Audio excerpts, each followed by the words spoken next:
All right, let's go ahead and go over this Lewis structures lab. So let's go ahead and start off with BR2. So the first thing that we do is we check out our periodic table, which I have right here. And then we find bromine. We find it's over here in the bottom right in column 7, which means that it has 7 valence electrons, right? So we have from the bromine, we have 2 of them. They have 7 valence electrons each. That's 14 total valence electrons. In this case, there's not an atom that needs to be put in the center, so we just put the BRs like that.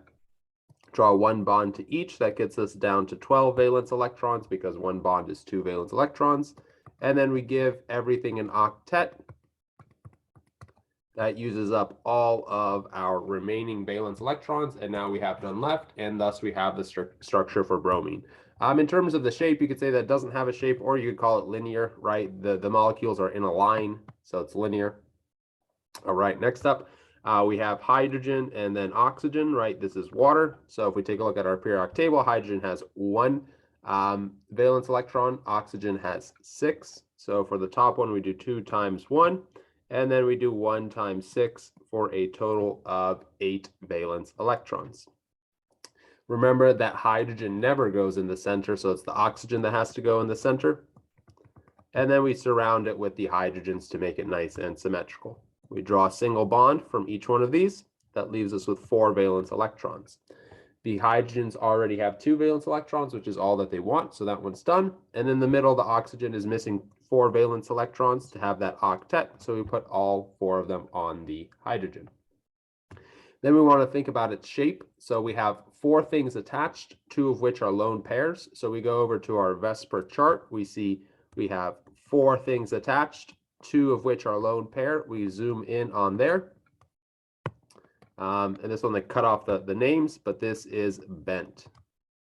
See if we can find a better one. I didn't realize that one had the shapes cut off. Let's see. There we go.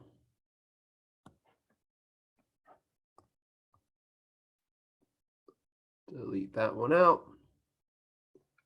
Paste this one in.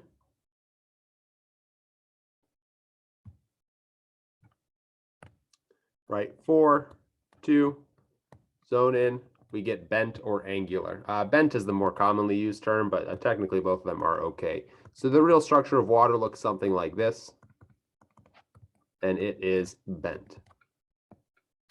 All right, next up we go to C2H4. We take a look at our periodic table. We see that carbon has 4 valence electrons each, hydrogen has 1. So for hydrogen, we do 4 hydrogens times 1 valence electrons each. For carbons, we do 2 carbons times 4 valence electrons each. Go ahead, add those up. We will get 12. Again, we know hydrogen is always terminal, so it's the 2 carbons that have to go in the center. And again, you want to make things somewhat symmetrical, so we'll put the hydrogens, the 4 hydrogens, 2 on each side. Then we're going to draw 1 bond from each terminal atom to a more central atom. So that uses up 1, 2, 3, 4, 5 of our bonds. That's 10 valence electrons. So we have 2 left. And then we need to start giving things octet. So we can go ahead and just give this lone pair to this carbon. And now that carbon has an octet. Next, we need to check whether everything else has an octet. And if we look at this carbon, so far it only has 6 valence electrons, 2 from each bond. So what we need to do is we need to create a double bond. So we can take this lone pair right here and then move it down here into a double bond.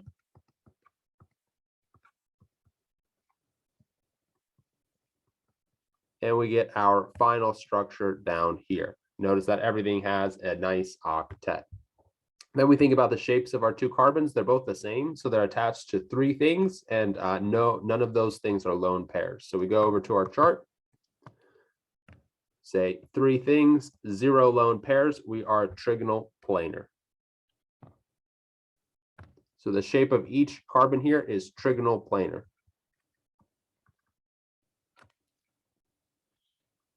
Next up, C2H2. So we already counted the hydrogens, or we already counted the valence electrons, 2 or 1 for each hydrogen. And then carbon has 4 each. There's 2 of them in this case for a total of 10. Again, the hydrogen is always terminal. So we're going to put the hydrogens on the end and then the 2 carbons somewhere in the middle. 1 bond each. That gets us down to 6, or my bad, that gets us down to 4 valence electrons. This carbon over here needs all 4 valence electrons, but now we note that this one does not have a complete octet. So what we can do is we can move one of these lone pairs to make a double bond. And when we do that, this one still does not have an octet. It still only has 6 valence electrons, 2 from each bond. And so we can do this again.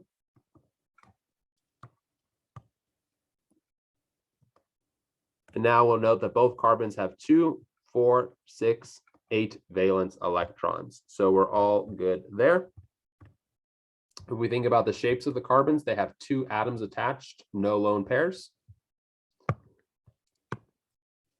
So we go to steric number 2, no lone pairs, we are linear.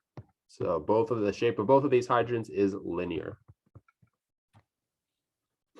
All right, next up H2CO. So hydrogen, we have 2 of them, 1 valence electron each. Carbon, we have 1 of them, 4 valence electrons. Oxygen, we have 1 of them, 6 valence electrons.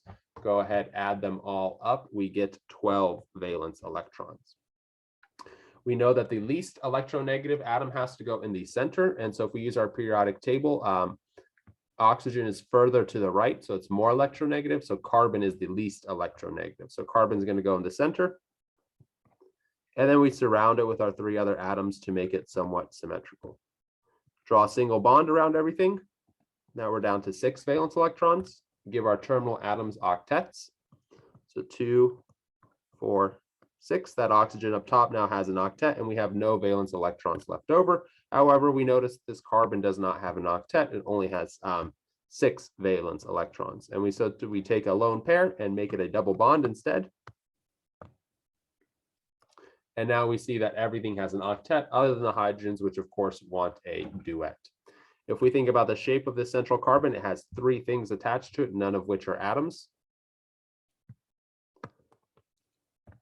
So we go 3 things, or none of which are lone pairs. 3 things, no lone pairs, trigonal planar. So this carbon is trigonal planar.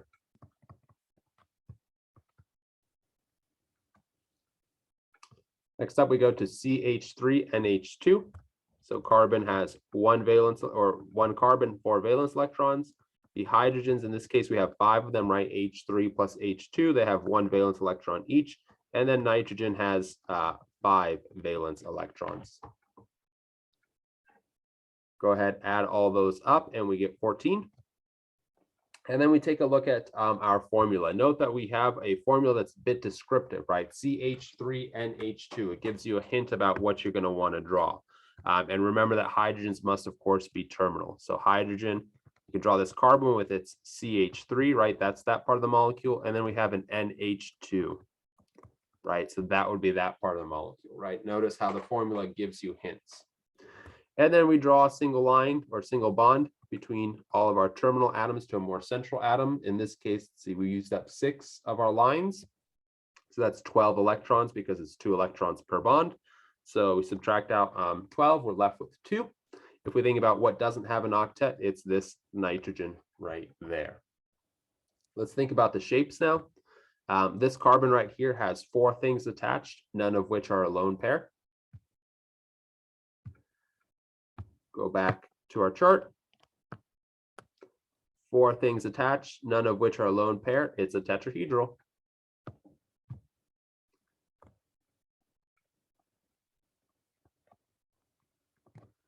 Then we think about this nitrogen. This nitrogen has 4 things attached as well, one of which is a lone pair. So let's go ahead and check out our chart. So here we have 4 things attached, one of which is a lone pair. We are trigonal pyramidal.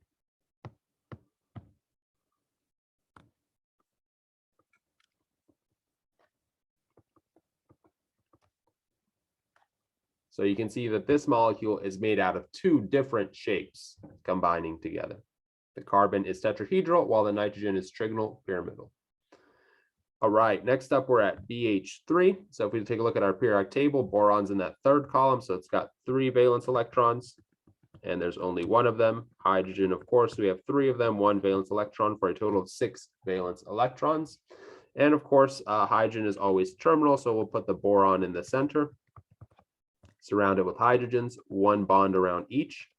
That uses up all of our valence electrons. And so now it looks like boron doesn't have an octet, but remember, it's the exception. It does not want an octet. It only wants 6 valence electrons. So we're actually done right here. In terms of the shape, we have 3 things attached, none of which are a lone pair.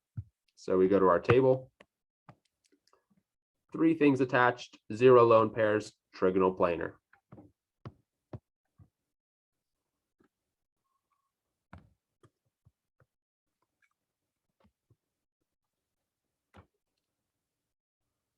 All right, next up we have SO2. So if we think about sulfur and oxygen, they're in the same column, so they both have 6 valence electrons each. So sulfur, there's 1 of them, 6 valence electrons. Oxygen, there's 2 of them, 6 valence electrons each. We add them up, that's 18 valence electrons. If we think about which one puts in the center, oxygen is more towards the top right, so it's more electronegative. So sulfur is less electronegative, so it gets put in the center. Draw a single bond from each atom. Now we're down to 14 valence electrons. Go ahead, give everything an octet. So there's the octet for oxygens. That uses up 12 valence electrons, so we have 2 more. So we put 1 more on the sulfur, and now we are out of valence electrons. We check to make sure that everything has an octet, but in this case, this center sulfur does not have an octet. And so what we need to do is we need to make a double bond. So we could either pull it from here, or we could pull it from this oxygen, right? The 2 oxygens are the same. It doesn't really matter which one we pick. And so whenever you have to make that kind of arbitrary choice, we end up with resonance structures. So we're going to have 2 resonance structures for this compound. We're going to have one where the oxygen on the left has the double bond, and one where the oxygen on the right has the double bond. So in this case, you see when we made that arbitrary choice of making a double bond from either oxygen, we knew that we had resonance structures. And so, right, we've got 2 resonance structures. If we think about the sulfur in the middle, it's got 3 things attached, one of which is a lone pair. So go back to our chart. 3 things attached, one of which is a lone pair. We are bent.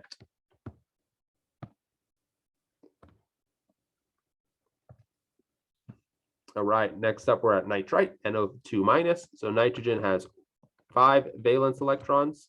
Oxygen has 6 valence electrons, and then there's 2 of them. And of course, don't forget about this negative charge. That adds in 1 extra valence electron because electrons are negatively charged. And so we have 18 here. If we check our periodic table, nitrogen's further to the left, so it's less electronegative than oxygen. So nitrogen goes in the center, oxygen's on the outside, single bond each, that's down to 14. Give everything an octet. Giving the oxygens uses up 12, so we've got 1 more. Now we're out. Nitrogen, again, doesn't have an octet, so we have to make a double bond. But again, we can arbitrarily choose to go from the left or from the right to make this double bond. And so that means, again, we're going to have resonance structures. And they're actually going to be the same resonance structures as the problem above, right? So although there are many different compounds, there aren't that many different shapes and possible structures. So we'll see a lot of repeats. So on the left here, we have the double bond on the left side. On the right here, we'll put the double bond on the right side. And then, of course, don't forget our brackets and our negative charge on the outside. So there we have our structures for NO2 minus. And then again, we think about the shape, 3 things, one of which is a lone pair. That's the same as what we had last time. So that's still bent.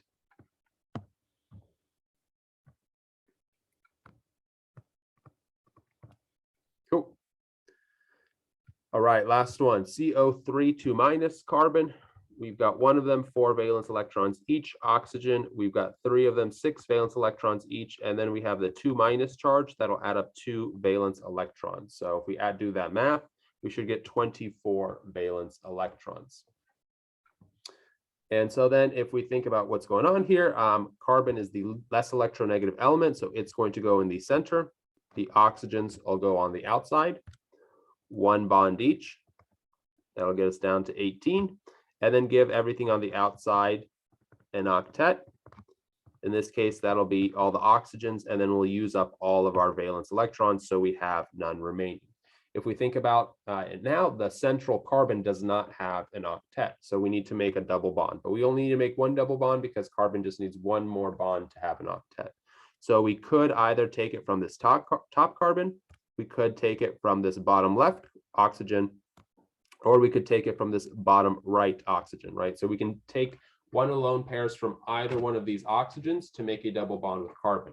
Whenever we make an arbitrary choice like that, that means that we have a resonance structure. So in this case, we're going to have three different resonance structures. One where the double bond comes from the top, one where the double bond comes from the bottom left oxygen, and then one where the double bond comes from the bottom right oxygen. And then, of course, fill in the lone pairs.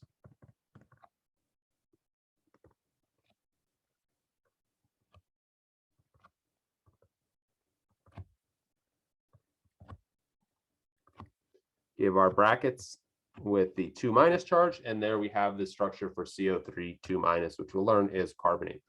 If we think about the shape of the central carbon, we have three things attached, none of which are lone pairs. So we go to our chart, three things attached, none of which are lone pairs. We are trigonal planar.